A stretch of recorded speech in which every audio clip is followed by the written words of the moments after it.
Good evening, everybody. If I could get your attention, it's just about time for us to get started now. Thanks for coming out. This project's been a long time coming, but we're really excited to be able to start the public input and design process for the Hill Street Skate Park renovation. My name's Scott Giese. I'm the park superintendent with the Parks and Rec Department.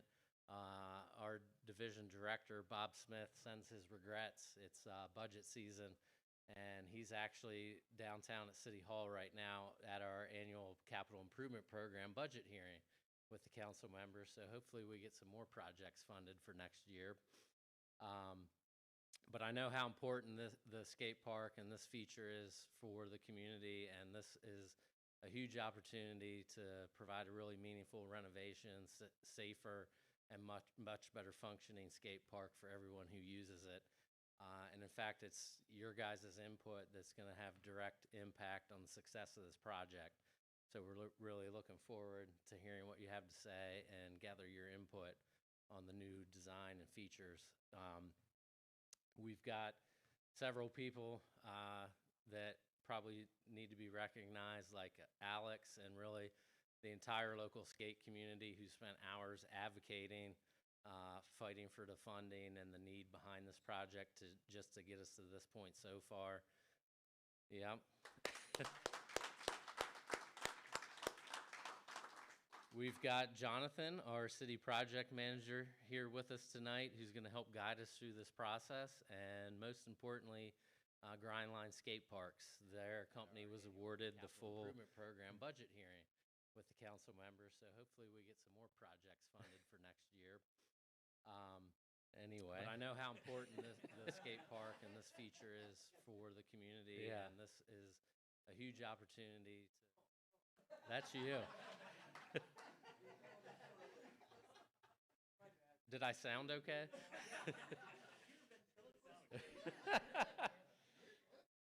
But yeah, I think a lot of you are probably familiar with their work, nationally recognized company, and we have Matt, their CEO, here tonight, who's anxious to get your thoughts and feedback on what you want to see. So let's get started. I'll turn it over to Matt. All right. Thanks, Scott. I'm going to move this over a little bit so I can reach my laptop here.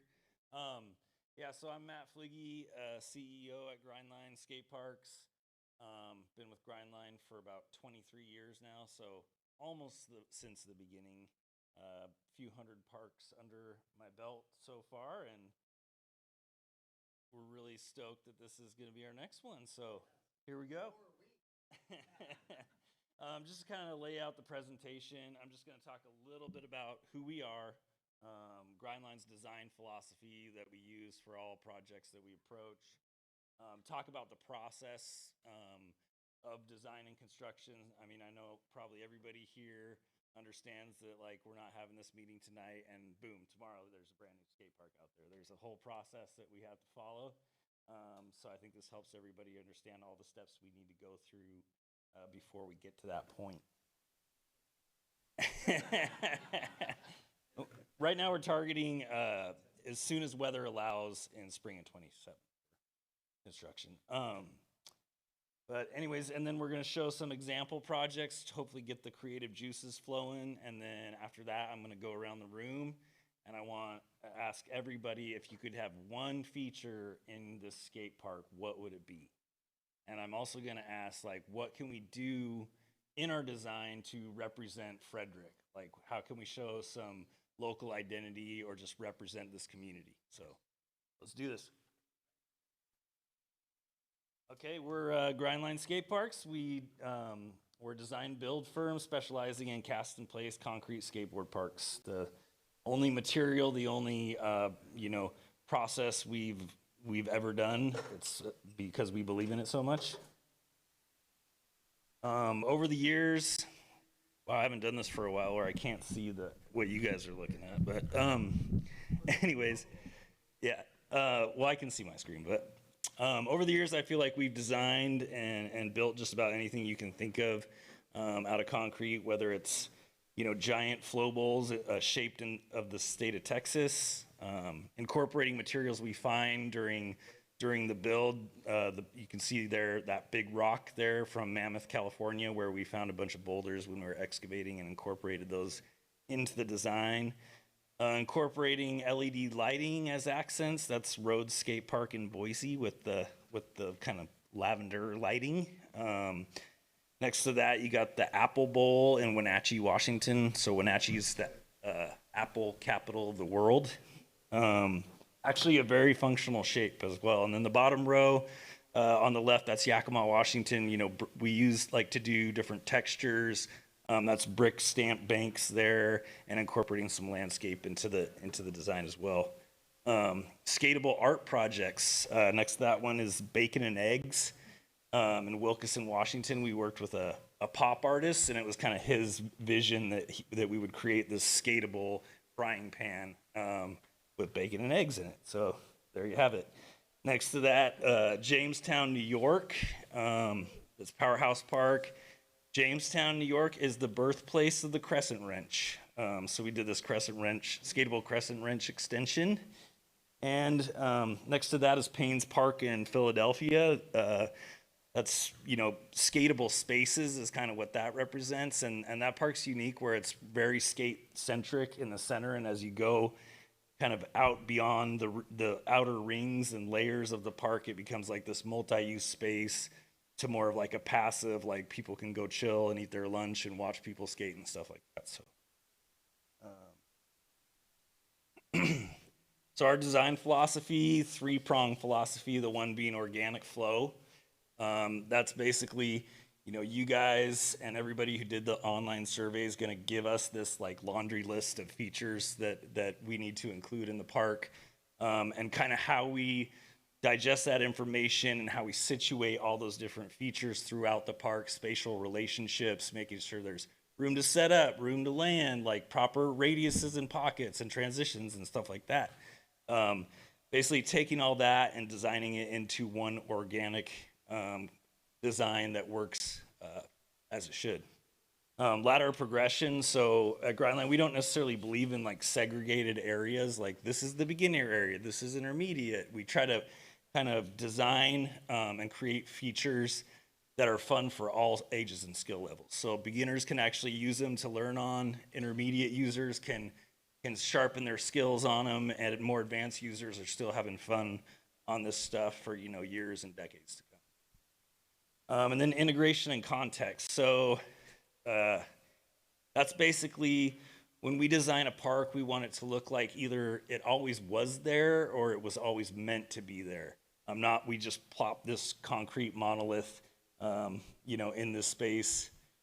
Existing park, pretty good example of that, but yeah, trying to minimize, you know, vertical concrete walls and stuff, anything that's not skatable, and just sort of blending it into the surrounding landscape. Just some different examples of upper left, that's Springville, New York. That's just incorporating stormwater management into the design, where the design's laid out so that it feeds all these plants in this bioretention cell in the middle of the park. And we keep all the water on site. Next to that, that's Bingen, Washington. They had some very mature trees in the park that we had to design and build around. And to the upper right, that's Molinar Park in Boise. So Boise, we did Rhodes Park. It's this downtown park that's very busy. There's some deep bowls and stuff in there. City came back to us and wanted to design a park that was complementary to that, but like more accessible, smaller stuff, kind of keeping everything 4 foot and under. So that was Molinar Park there. Lower left, North Houston Skate Park. We'll check out a quick little video of that one later, 76,000 square feet. But you can see the landscape integrated throughout the design. Bottom middle, Star, Idaho. This is kind of a very subtle example of local identity, where the city had us do these integral stars throughout the skate park. And then lower right, that's Enumclaw, Washington. Enumclaw kind of sits at the base of Mount Rainier in Washington, so we did this skatable Mount Rainier bank wall as sort of the centerpiece of the design. And just this is kind of some integration and art. I mentioned the bacon and eggs over top right. Next to that, that's a skatable whale tail in Port Orchard, Washington. A lot of orca whales in the area there. Next to that is Burlington, Vermont, and this park was actually sat right next to Lake Champlain, which has a huge like sailing community. So we did this skatable concrete sail, and then you can see the Vermont-shaped manual pad in the foreground. Below that is another image of the skatable Mount Rainier. And to the right of that is Salida, Colorado. And so Salida, their like town, moniker is Heart of the Rockies. So we did this heart-shaped island in the middle of the flow bowl there. Next to that is Chehalis, Washington, where we did it's actually the contract was with the Chehalis tribe, so we did a lot of different pieces, kind of representing representing the tribal past and logos and stuff like that. Next to that is Hana, Hawaii. So we did these skatable volcanoes to represent the volcanoes in the Hawaiian Islands. And then below that is Issaquah, Washington, and we actually worked with a local artist who did these murals on all the vertical non-skatable surfaces. So the faces of like ledges and stuff like that. And when you stand back, like across the street, it looks like one kind of continuous art piece. All right, process. So first off, we identify the project goals. Then we do site visit and site analysis, which I was just out there earlier today. Community input, which we're starting tonight. From here, we'll get into conceptual design. So we're going to come back out here. We're going to share a preliminary concept with you guys, see how you like it. Maybe you love it, maybe you hate it. Luckily, I can't remember one ever being hated. So, and then we get feedback from you and tweak that concept into a final concept. Cost estimating. So very important throughout the project. We're constantly looking at cost estimating. The concept design, and then in the construction documents, just making sure that we stay on budget and can actually build what we are designing. Construction documents and permitting, so those are the blueprints or the working drawings that the crew will actually build the park off of. Then construction, and then grand opening. So these goals were identified in the RFP that the city put out, so that's request for proposal, so that we responded with a proposal. But the four main goals were reimagine the existing skate park in a modern world-class facility that prioritizes safety, durability, and long-term community value. Create an inclusive space that serves all skill levels and wheeled users. Engage the local community throughout the design process to ensure the park reflects Frederick's identity and needs. Deliver a high-quality, low-maintenance concrete skate park built to perform reliably for decades.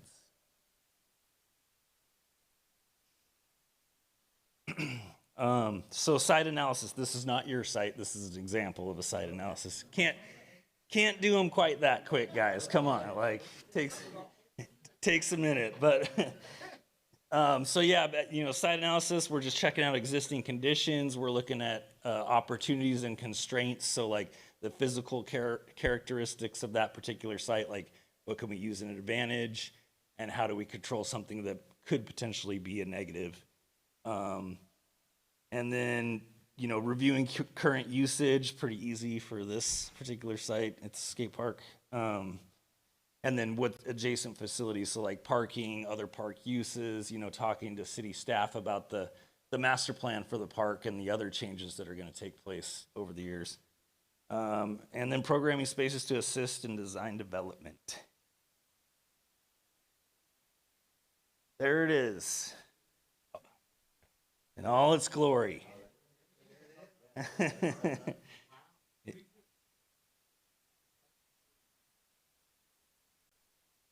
Yep. Yeah.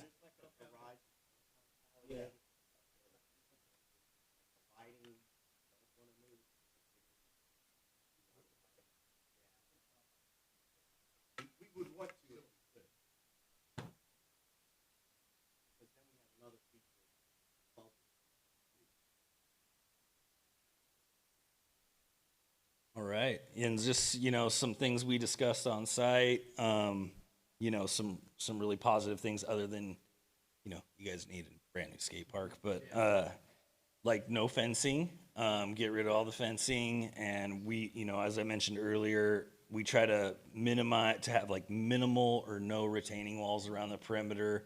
Where we've got to build up, we just berm up with turf and just really soften the look so it doesn't look like this like skatable penitentiary, you know?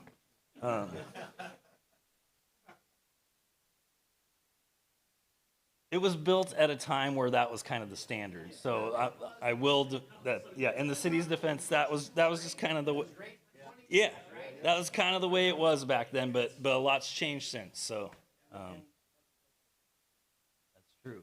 And for a non-skate park company, I mean, it's, yeah, it's not. I've seen a lot worse, that's for sure. Okay, so like I mentioned, the next step, community input. We're here tonight. We're engaging with each other, hopefully empowering you guys. So I want everybody to feel like this skate park is theirs. You know, we come here, we design it. It's going to be killer. We build it. It's going to be killer. And then we move on to the next one. And then it's your guys' park to, you know, make sure that it's being taken care of. People aren't doing shady stuff, that kind of thing. And then exchanging information. So you guys are giving me all this information with these hard copy questionnaires, with the online survey. Like I said, I'm going to make some notes on what your number one pick for what you want to see in the park. And then we're going to take that information and bring back that preliminary concept. Conceptual design. So yeah, so this is what kind of our concepts look like. So some nice renderings, 2-scale renderings, that really are going to give you a sense of what the park's going to look and feel like. I'll also have the actual model itself ready to share so we can kind of walk or skate around the park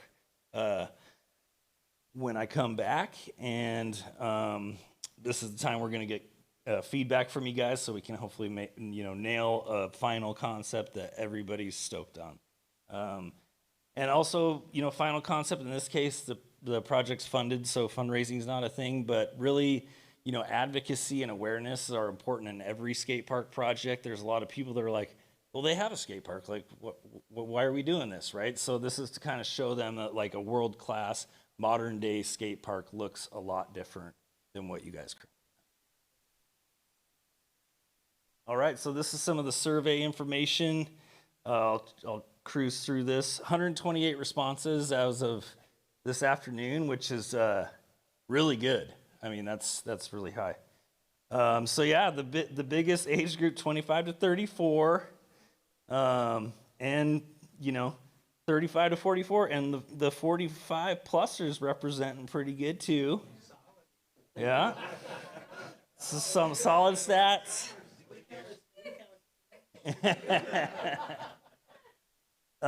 Do you live in Frederick? So, I mean, this is a really hard question to like tailor to get good data, but this is kind of the simplest way to do it. But, you know, I mean, out of the 42% that don't, probably most of them live in the immediate area and are going to be users of this park too. All right, so this was balance between street and transition features.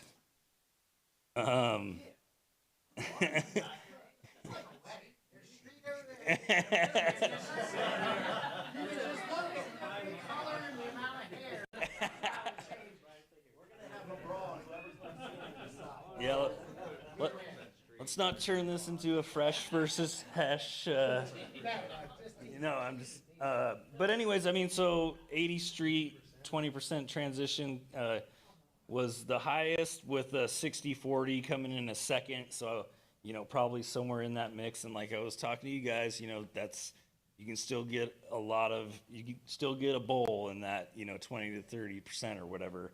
And also, you guys probably know, like, good street stuff, having some transition mixed in with it is not a bad thing. Yeah, sure. It's just got to be done well, right? Wait, what happened?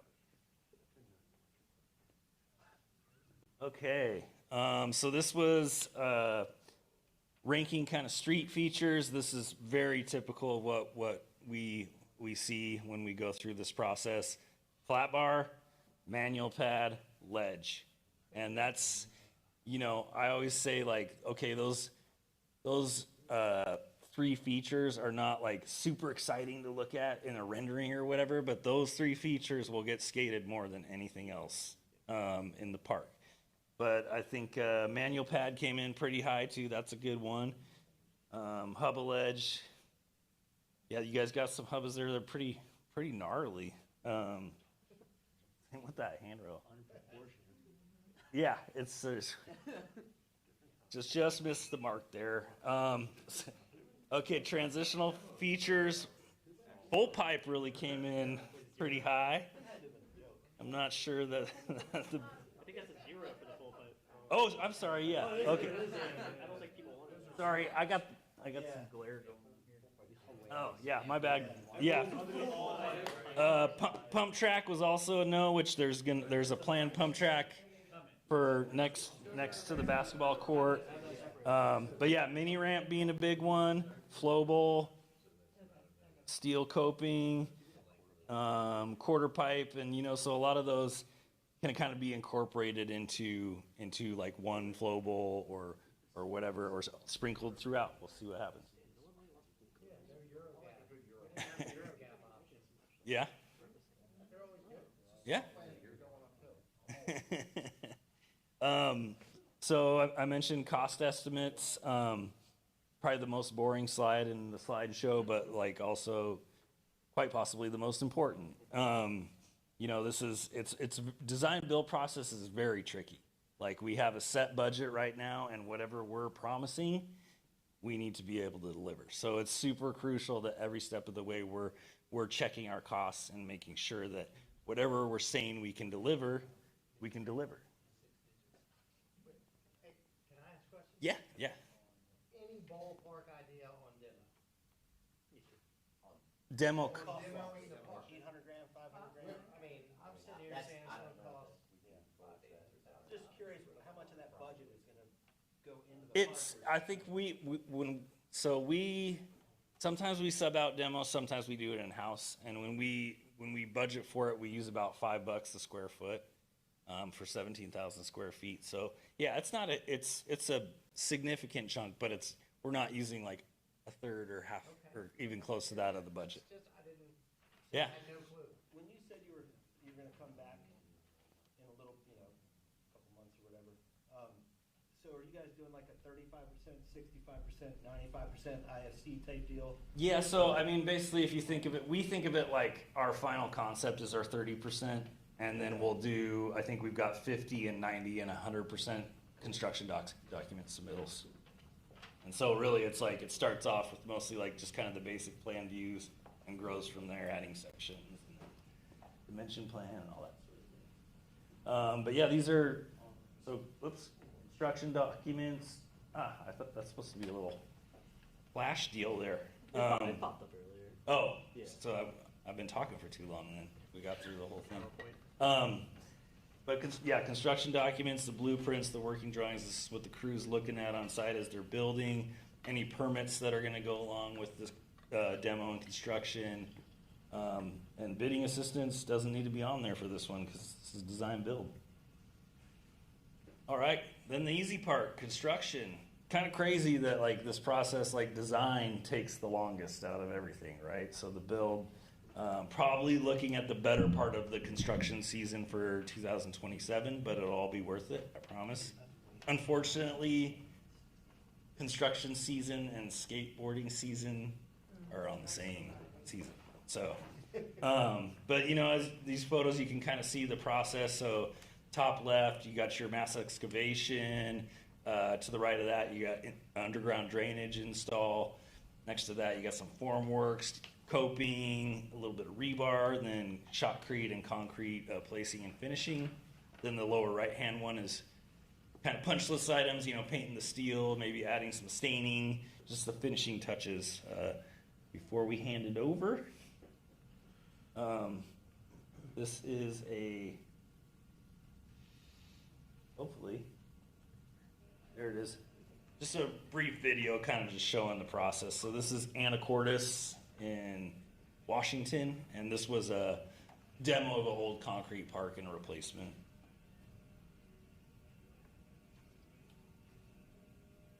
Anacortes is like right on the water, and the island there is made to look like a pirate ship. It's actually where you catch the ferry to go to Orcas. If you guys are ever up that way, so you can hit 2 legendary parks. Did you guys do Lake Stevens? We designed Lake Stevens, but Evergreen Skate Parks Okay. built it. That's a fun little park. Yeah, it's good design. Then it's time to party. Time to turn it over to you guys. Grand opening celebration. We'll do whatever we can to help and be a part of that. And yeah, have a good time. It's your park. All right, gonna go through some examples. So at the time, this was the largest skate park in the United States. I think it's second now.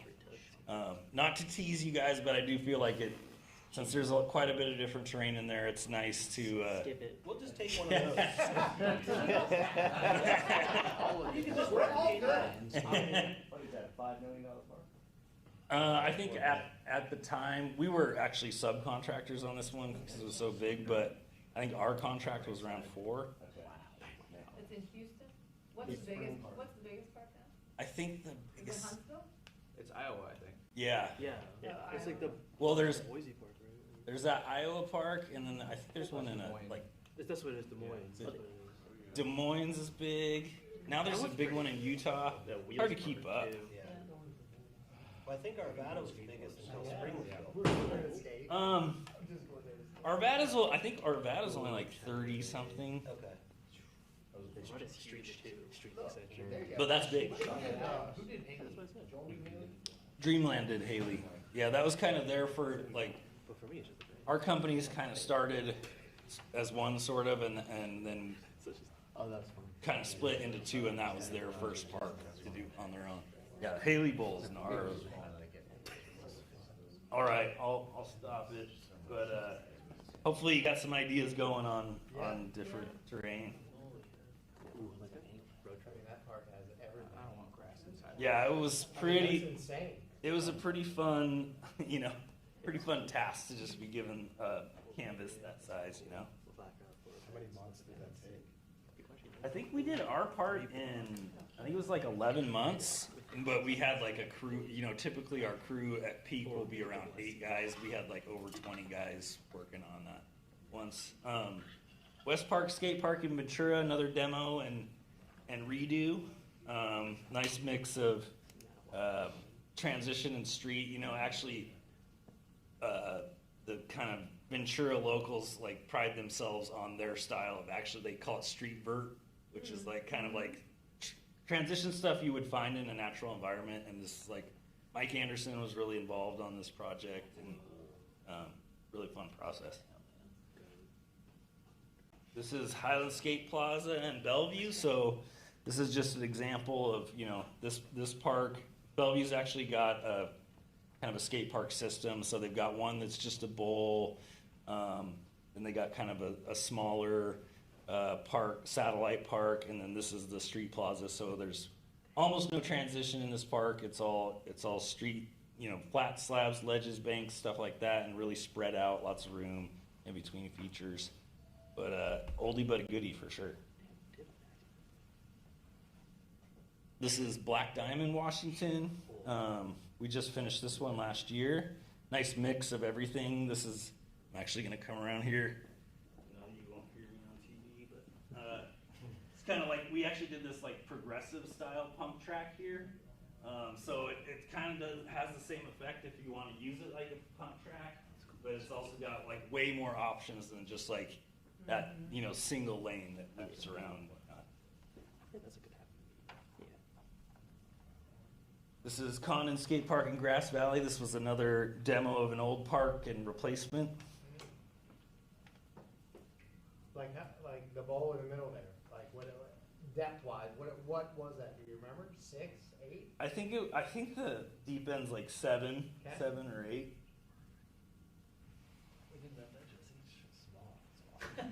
This is my hometown of Cle Elum, Washington, two-phase park, but there was a slab with prefab ramps, and we demoed that and built this in 2 phases. That looks good. Roads in Boise. If you guys are ever in Idaho, I would highly recommend stopping by Roads. And Molinar, the other one I showed you guys. This Riverside Skate Park in Detroit. So this is actually a good example of sort of primarily street skating terrain with there's a bowl kind of in the center there, and then some transitional features mixed in throughout the street. So, Really fun. Yeah. that's 21,000, what's the square footage of space we have to work with? 17. So you're close. That'll fit a big guy. They're keeping the same footprint. This is North Bend, so this is 12,000 square feet. I show this one because one, it's like a nice use of space. It's kind of got the street course essentials covered, nice and spaced out, a good sized flow bowl, and then a pool style bowl. With a set of stairs. Yeah, we actually won an international ACI award for this project, which is American Concrete Institute, Really? which is wild. Like we had to go to this gala in Boston to accept the award. We had to buy suits. It was and Did you even know you were nominated to win it? we did, yeah, we did. But we were like, yeah, right. You know what I mean? Yeah, we went and the other categories. The award was architectural concrete, and the other category. There were skyscrapers and bridges and stuff, and then they just show our little skate park. But it's definitely the crowd favorite for sure. This is Star, Idaho, so 14,000 square feet. I really like Star because this is another very good mix of transitional and street terrain. There's no quintessential bowl in this design, but you've got your round wall mixed in with the street features, and it offers some really kind of endless lines. Put the bowl in the green space. I'm actually going to show you guys a rendering and a finished product of this. This is Molinar. I think we saw a little pic of it in the front end of the presentation, but this is primarily street terrain. There is a bowl. This bowl's smaller, pretty shallow. It's actually a replica of an old indoor bowl that's part of Boise skateboarding history. But I think, and again, just some of the street stuff having transitional qualities to it. But this is a little more extreme than that kind of mix I was talking about before. This is probably more like 90-10 or something like that. 60-40 is a good I number. like that. I like that. That's fair. Sorry. And of course we watched the video, but yeah, so we did the skate park replacement, and then kind of out of nowhere late in the design, the mountain bike community were like, we're gonna find the money to do a pump track as well. So we ended up adding this pump track onto the scope, which is really fun. And working with the mountain bikers to actually figure out the radiuses that worked for bigger bikes and stuff. Pretty cool. All right, so next steps, like I said, we're going to do a preliminary concept with all the feedback we got from you guys and present it in a meeting very similar, but one where I have to talk far less, which is awesome. And then from there, we'll refine the concept, submit the final concept for approval, get into construction documents, and the idea is that we do all of that this season. So we're ready to rock as soon as the weather allows in spring of 27, and then fire it up as soon as we can. All right. Any questions before I start to do my around the room thing? When you guys finish the park, are you the first guy that gets to skate it? I'm never there at the end. I'd be taking I'm always on the front end. I was telling these guys that these meetings are the last part of my job that's fun. Other than that, it's spreadsheets, and schedules, and budgets, and all that sort of thing. But the crew, that's part of why they do it. Being able to be the first to skate it. So, okay, we're gonna start over here. Alex? I'm also out. He's also Yeah, Start with Alex, I know. yeah. Alex number 1. Or are you Alex number 2? This is the one they gave props. Shout out to this guy. I'm number 2. It's all right. All right, so I'm gonna go I'm gonna go over here and kind of zigzag back through you guys, and then I'm gonna start over here and do the same thing. So Alex, number 1 or 2. So something I'm a huge fan of is always like a good manual pad, but also incorporating like ledges around it. So kind of like a manual pad with a ledge on the side of it that will go across like a gap. And then as like a design or artistic concept with our history, Just pass that around. with the history of Frederick, like a design concept would be cool to incorporate some sort of key-shaped obstacles with like the Frederick keys, Francis Scott Key, yada yada. Just historical stuff kind of makes it interesting and, you know, incorporating cool stuff. Like we used to have a series of things in Frederick called the Frederick Keys that were all over the city. So redesigning something like that would be pretty cool, like ledges, key-shaped, anything, you know, bowls, whatever. Key-shaped obstacles are pretty cool. Like it. I don't know if you guys can see it because my pen ran out, but I did manual pad with ledges. Do you know why there's keys everywhere? It doesn't have to do with Francis Scott Key. Yes, Yeah. wrote the Star He wrote it Spangled, here, yeah. Star Spangled Banner was written. And we got Francis Scott Key Mall and all that other stuff. But I'm Alex, number 2.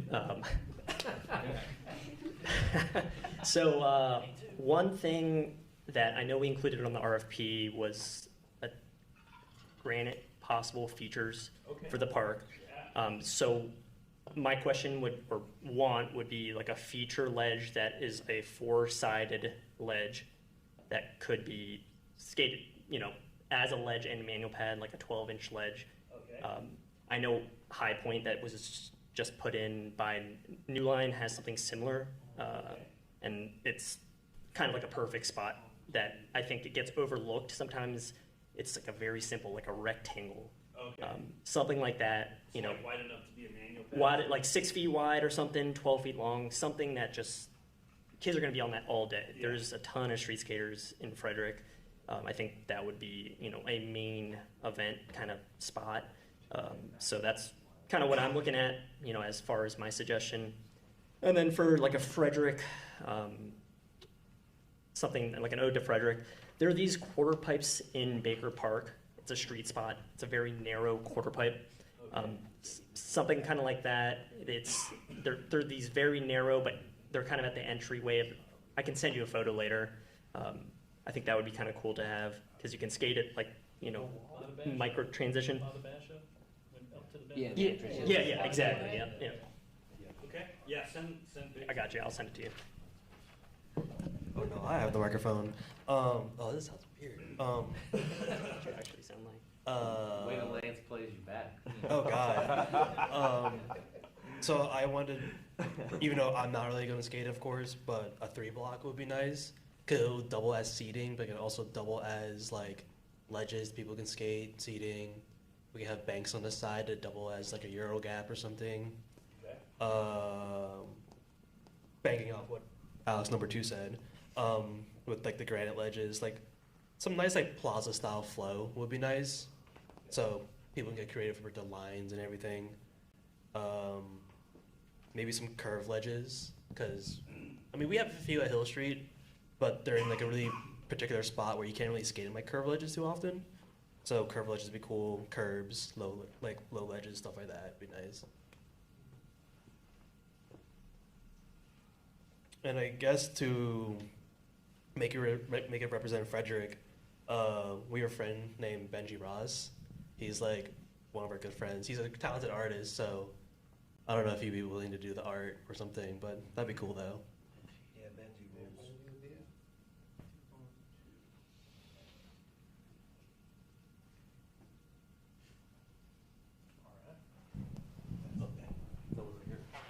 Hey, so I'm coming from Hagerstown. We just had this process done a couple years ago, and we have a park out there. And one of the things that gets skated the most is we have a 2-foot quarter pipe, something like that. And I've seen kids learn, and I do skate lessons. There's a mom that learned how to drop in, and she's been working on doing feebles and 50s. And so I've seen how much that gets used, and I think one thing that it's great, you know, like learning for getting technical, and I think I don't want to copy what they have there. I think one thing that I don't see is a sort of a single coping spine that's like a 2-3 foot, something like that. Something that is not going to be super intimidating, something that's more able to be skated by all people. That's what I would really love. I think if there's so much street, I don't want to waste my vote. And I think the other thing I would say is I'm almost 40, and a tiny down rail would be really fun. Because, I mean, again, most parks, it's like you have the little rail, but it's not really a little rail for someone who's old and isn't jumping high in the air. So those would be my two things. I think as far as art, he mentioned Benji Ross, and I think that would be really great because he, in the entire life of the park, he's been super important and a main player in the park the entire time. And I think, I wonder if as far as art, if there was a way to do, either have a small piece of this one or something noting this old one too, just for the history for all of us, it would be kind of cool. All right, so I second curve ledge, and I want to also add, I like those obstacles where you have one ledge that's like 12 inches high, and then on top of it, you have a higher ledge, so you can kind of skate the little ledge, and then you can do tricks on top of the little ledge on the higher ledge. I would like that if I could eventually ollie high enough to get back onto that. And I'm not a very creative person, so the only thing I could think of that would be interesting in the park, maybe a ledge that is shaped like the state of Maryland, and we can grind the Mason-Dixon line.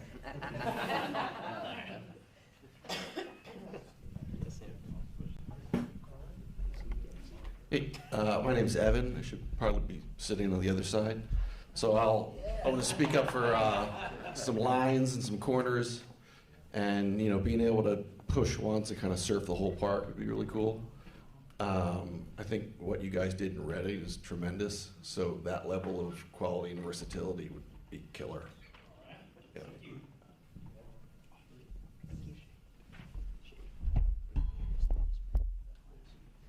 Hey, you're doing great. My name's Sarah. I probably am the only roller skater here. Yes, okay. So one thing that, like Ryan said, a little down rail, it's like my dream. Like if you've been to Woodward in the Progression Center, they have that little round rail. It's the perfect size. But something that I learned skating as an adult is I had a lot of trouble like finding places that I could progress in just one space. So like trying to build community in Frederick as a roller skater is a little bit tough because it's kind of like you have to go one place to go find somewhere that someone can learn how to drop in. Like we drove out to freaking Lansdowne every weekend to skate the mini ramp. Yeah, because we didn't really have that around here. But the biggest thing for me personally, I just want a big bowl. That's literally all I want. Yeah. But that and just the opportunity for progression. And I really like the key idea. I didn't know that about Frederick.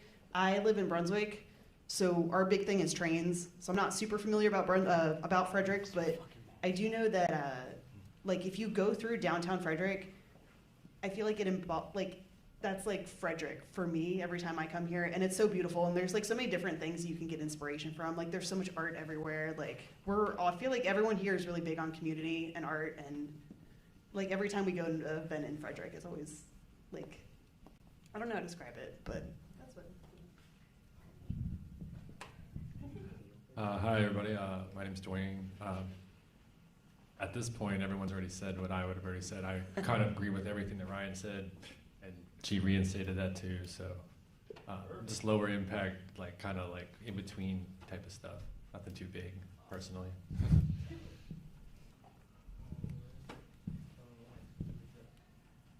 All right, hi, I'm C. I'm actually Jonathan's wife. I'm Statue of Jonathan. Yeah. I'm 50 years old and I haven't skated in over 30 years, but I grew up in Southern California and I support the sport. I used to do it. I love it. I love all of this. I think for me now, I just want to make sure that it's spectator friendly. Friendly in the sense that if I'm a mom with like a 10-year-old who's skating and I have a stroller, how am I going to be able to like accommodate that, watch both kids? I mean, for real. Some sort of stadium seating or something so you're up high so you can kind of look down. With shade is important.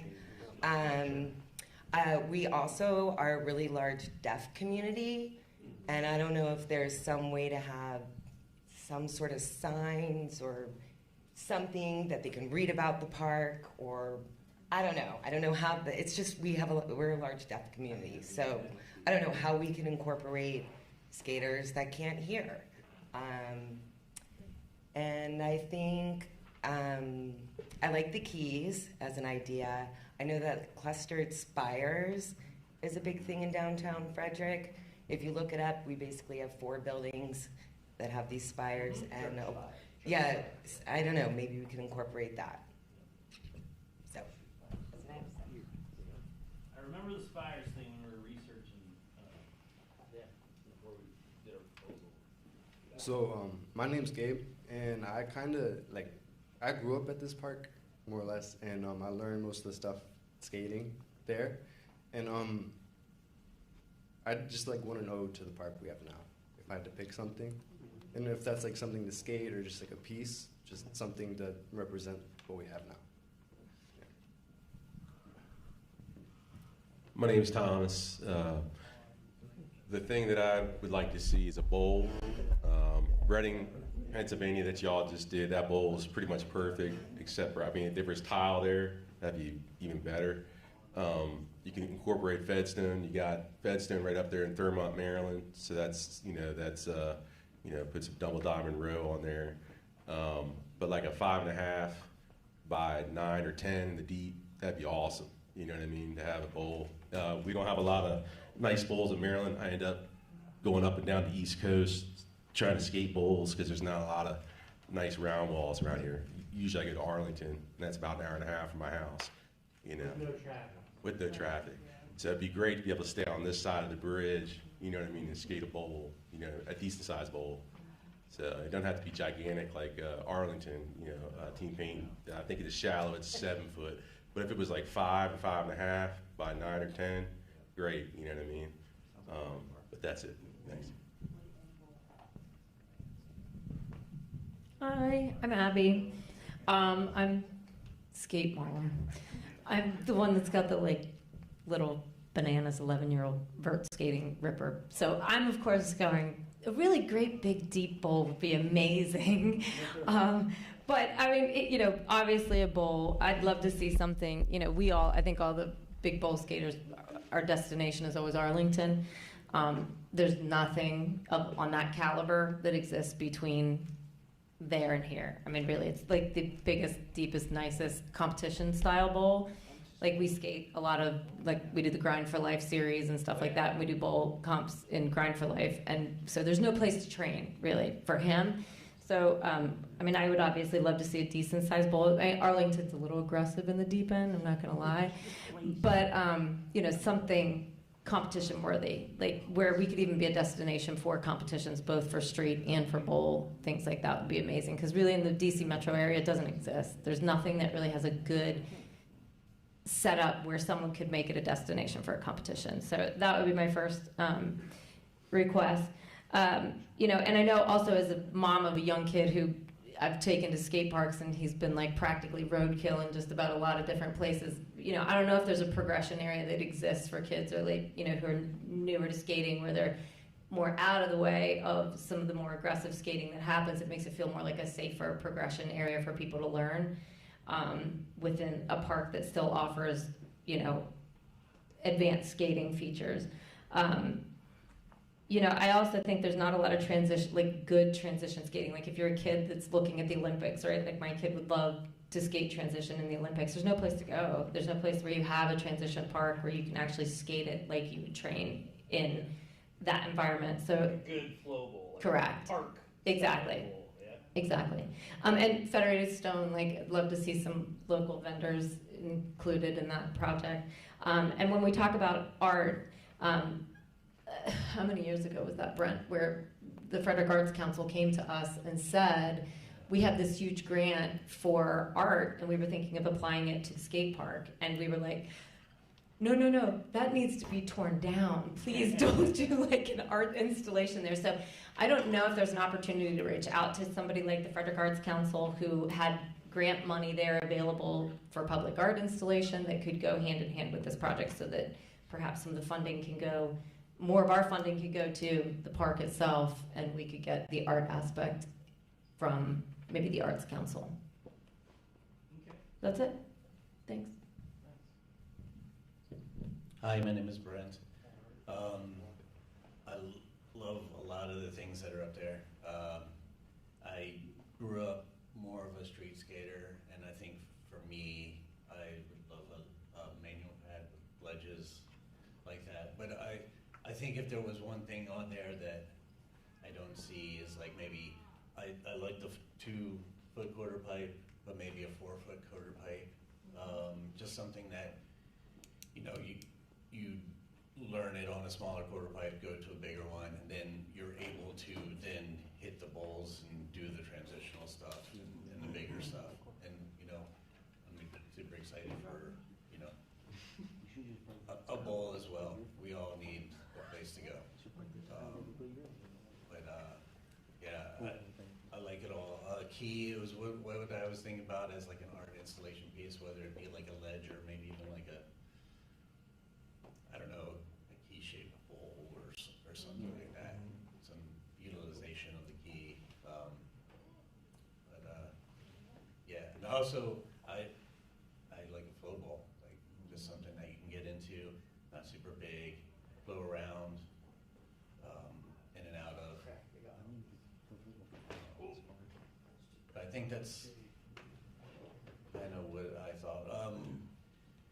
I also thought maybe as a street course, having some sort of like actual just street section that goes into a flow section into the bowl section. So you know, not trying to like push them like in different areas, but like having like, I know street skaters want to just skate the ledges, you know, off to a side, and then like, you know, transition riding into like the bowl. But it all flow together. One question I did have is, when they built the first Frederick Park, they somehow raised that bowl, and I don't know if there's like a ladder level, they had to push it up. And that's what made it multi-level. It was just so big, it had to be built like that. Okay. Because I think it sat out of the ground, actually. It wasn't built into the ground, so all that solid concrete totally around. That's why it's so high. Yeah. And there's an existing drainage catch basin that it all had to go to. So that's, I would imagine, I don't know, I'm not sure about how much water table drove it. I would assume drainage.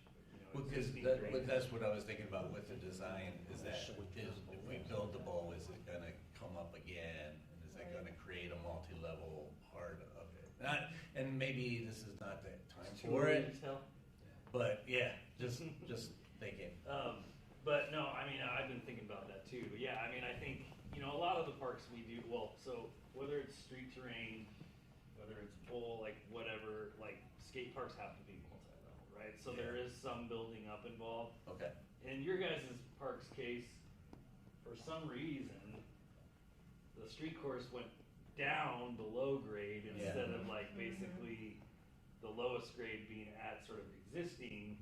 And you know, where there was a way, there was a better way that could have been done. Okay.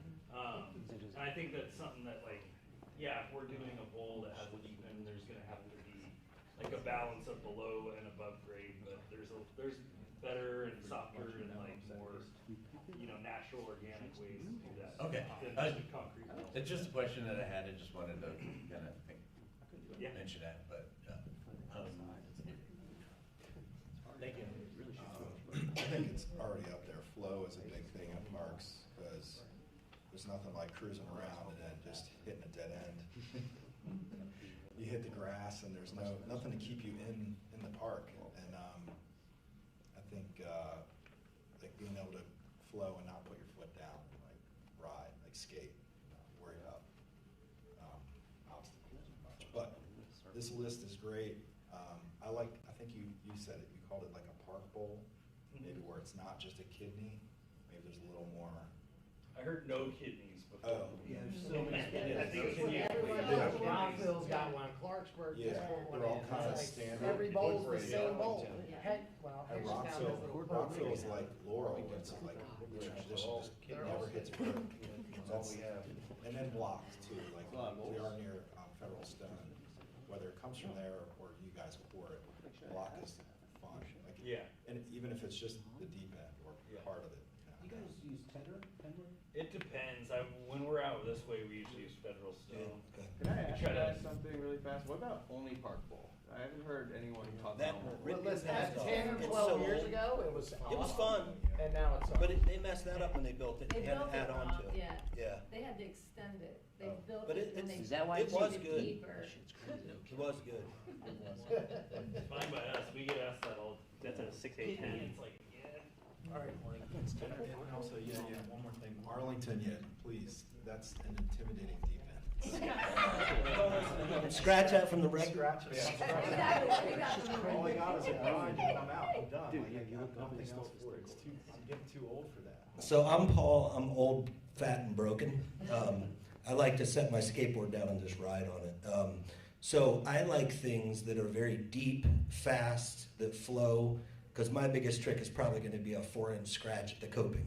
But it feels good. Yeah. And all you guys will be there one day. And I'm also thinking about the, 20 years from now, I'm the 70-year-old Paul. What am I going to be skating?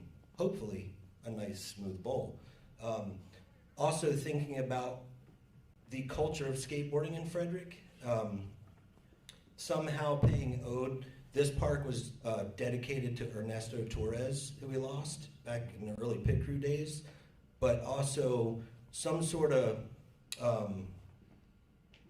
something that incorporates Boney Mug Skates, who was the first skate shop in Frederick, then Pit Crew and Embark. An ode to the skate shops that the community supports and that they support the community. I think I like this area of skateboarding. Most of us grew up driving down to Pulaski to skate, granite ledges, marble. So I think having that incorporated here would be awesome, and maybe inscribing part of the Star Spangled Banner on it or something for the, since that was written here in Frederick. Frederick County is also known for a ton of covered bridges. So I don't know if there's a way to incorporate some sort of weird feature with like a covered bridge looking thing. But me personally, I'm a big fan of a mix of everything, because I like to be able to bring my 10-year-old or 11-year-old kids and teach them while I can go drop into the bowl, or a nice snake run. A good snake run, if built right, is super fun. But like many have said here, between here and Virginia Beach, which is 4.5 hours away, there's really nothing that's like world-class bowl-wise. I mean, Arlington's good, but I'm thinking Ray Underhill Bowl, stuff like that. Like something with that you can get as loose as you want to get, or you can be a beginner just pumping around in it. A lot of people get intimidated by the big bowls, which I think having a tiered bowl or something with a decent, a fairly small shallow end that goes to maybe 12 feet with 2 feet of vert, I think is good for everybody. I do love watching these guys hit rails and ledges and all that, so I think that's equally as important. But I think this area is really missing a large bowl, because all these new skate parks that have popped up, the deepest bowl is maybe 6 feet, and you're kind of like, you get bored quick. Yeah. And it's good to learn on, but you got nothing to step that up to within a 2-hour drive. So I think having levels at this park where community kids can come out for the first time with maybe their dad who just started skating again after 20 years, and the kid can learn, and that dad can kind of relearn with them, and then he's got a big bowl like, this is what I used to skate. I used to skate pools. I can just cruise around here. So I think creating something around the Frederick skate culture, incorporating people that have poured their hearts and souls into it. A lot of them mentioned Benji Ross. I can vouch for that kid. I've known him since he was a little kid. But again, the skate shops, they're a huge part of why all this happens. I want a spot where Brent can bring teams in and have demos for the community. I mean, when we had when the park was in better shape, we had so many skate teams come through, and it's guys I'd see a couple times a year at various parks, and you're like, oh wow. People used to trash that deep bowl like, oh, it's all lumpy and horrible. Kowalski shows up and he's doing overhead bonelesses 3/4 of the way around it. I'm like, that bowl's fine.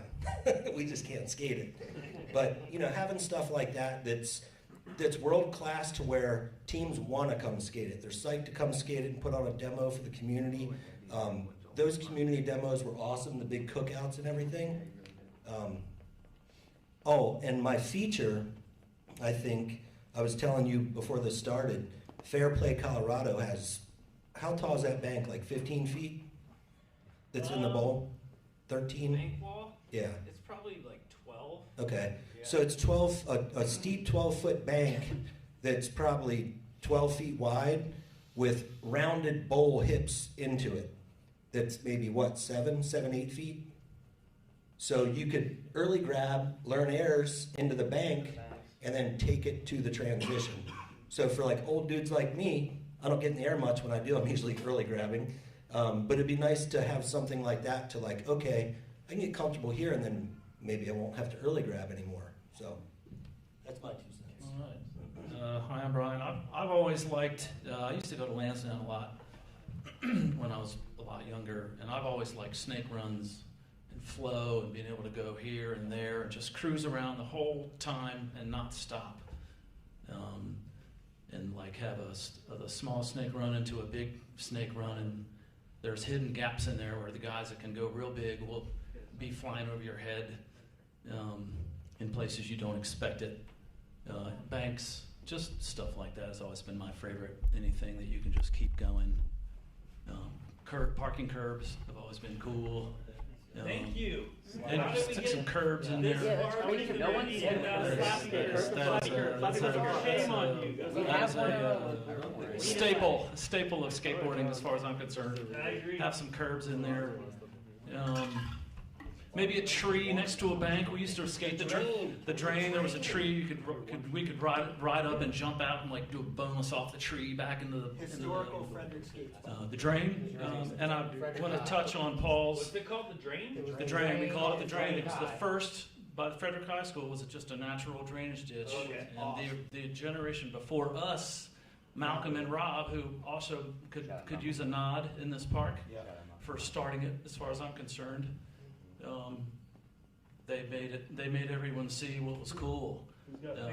Skate cement. It's called the drain. Yeah. There's a few photos.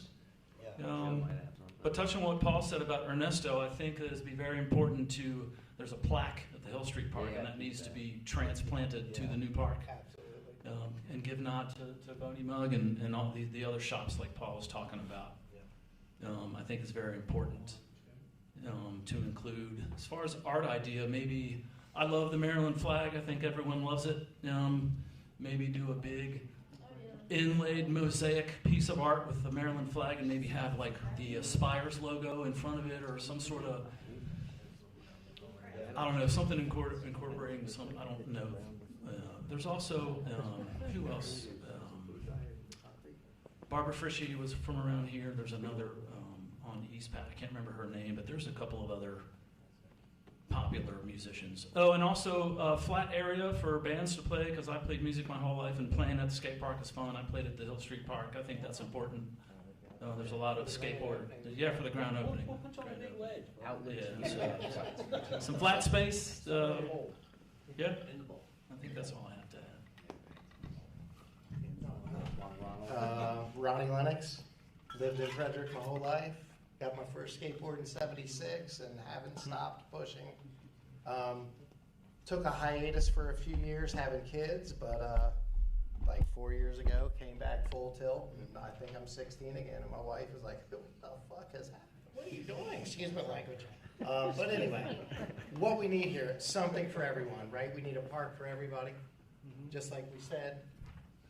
I've mentioned everyone's missing transition and bowls. I agree, but here's what I'd like to see. One of my favorite things at Arlington is the keyhole. But I like the keyhole, big wall, keyhole, pool coping across the top. Keyhole. We need the Frederick keyhole. Okay, so there it is.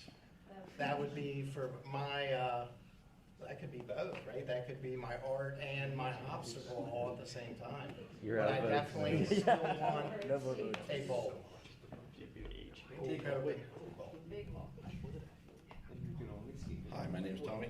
I think the things I would like to see the most would be any kind of flow bowl with street incorporated, or a flow bowl, not necessarily separated, but something that flows into the street. That way you get the best of both worlds. Any kind of Euro gap, step up gap that you can lead into something else and keep going is really fun. I know we used to have one at Fans that was an absolute blast. I'm probably the only person here that's going to say it. I would like some sort of vert that I can do airs or inverts on. Yeah, because I still do my inverts, and I have nowhere in a very wide radius to go other than a backyard vert ramp. It'd be nice to be able to continue to do that. I'm 40. I would like to be able to do it until I'm at least 55, 60. The other thing I will throw out there is if Federal Stone is used, do they have something comparable to Tedder Stone? Because in my opinion, it does not even compare. I'm with you. Even the TRG that we had, W Vert was good, but it's not. Tedder Stone is up here and Federal Stone is down here as far as longevity of the park. Yeah. So Federal Stone makes nobody uses it because it's expensive. Yeah. It's like a terrazzo finish. It's the so TRG. Yeah. I've got blocks. Unless you do maintenance on it and keep it up, spray it often. Yeah. It does not hold up. I mean, you go down to Arlington and look at the Tedder Stone. It's flawless. It's been there for years. Yeah, with the Fed Stone's great. It's fun, but you're gonna have to replace it every few years. Yeah. Oh, I'm sorry. I don't want to cut you off. No, you're that's. I just want to throw that out there for anybody, especially city members, that if you're looking for longevity, Federal Stone does not hold up if it's being used. It is better to have Tedder Stone. It is a higher PSI from what I understand. It's a little different. The two are different. They do kind of a different process. Those companies. Hey, on the construction side of things, has the city talked about any sort of preventive maintenance to the park, like any sort of contract where you're keeping up with the sealant? Because that's a big thing. If you don't keep up with that, the park. So Grindline will provide a maintenance program to the city that we could follow. So because we want it to last. Cool. One of the first things they asked me we want it to last. Yeah, because I worked with Bob a lot at Hill Street. I did a lot of repairs because he was like, we don't have the budget to do it. And I was like, well, I'm going to come do it. Can I do it? And he's like, I don't know. And I'm like, I'm doing it. Yeah, we've been kicking around like, hey, this is how much the maintenance costs, so then we could put it in our budget, kind of thinking that way, because we're the city, the grant and the city it's a $1.8 million project, so we want this to last. We want the whole community to like it. We want kids, young adults, old, whoever, and we want it for everybody to last. Because honestly, that's what messed Hill Street up. Yeah. Because as soon as all that sealant failed, water gets underneath of everything, slowly weeps out, freezes, expands, contracts, starts cracking everything up. Concrete. So keeping up with the sealant is super important. Yeah, and that's something it's like the longer we've been doing this, the more evident it is that, we recommend resealing every year. Yeah. 99% of the parks that we build don't get resealed every year, but even if they get resealed every couple of years, it's the difference between that and like zero resealing is insane after 10, 15, 20 years. So but the city's proactively already asking about it when we're out there. That's one of the first things that I come from a concrete background, and I know you need to take care of it or it falls apart. So that's what in my brain was, hey, we're building this great park, but let's make it last at least 20 years or more. Well, don't go anywhere. Oh, I'm not going. I've been here my whole life. So. Hey Matt, can I make one suggestion for the ledges? Can we avoid floating and hollow ledges? Yeah. Because Spawn Ranch loves the floating. Yeah. Because they can just pre-build it. Nice just drop it in. We don't want that. We don't want the Spawn Ranch ledges. We don't want any of that. It gives an optical illusion that makes it more dangerous than it should be, especially on hubbas. So if we can just have like poured in place ledges and hubbas, that would be preferred. Okay. Awesome. This is a solid list. That's my email. You don't have a pen. it's really hard to forget. So, and if you guys, you know, if you got follow-up ideas or photos, you know, definitely send them my way. Everything kind of funnels into this project form we have so that we keep track of all of it, and when we're designing, we can like rush it back. Please. Feel free to email me. Thank you, Matt. Yeah, thank you. Thanks, Matt.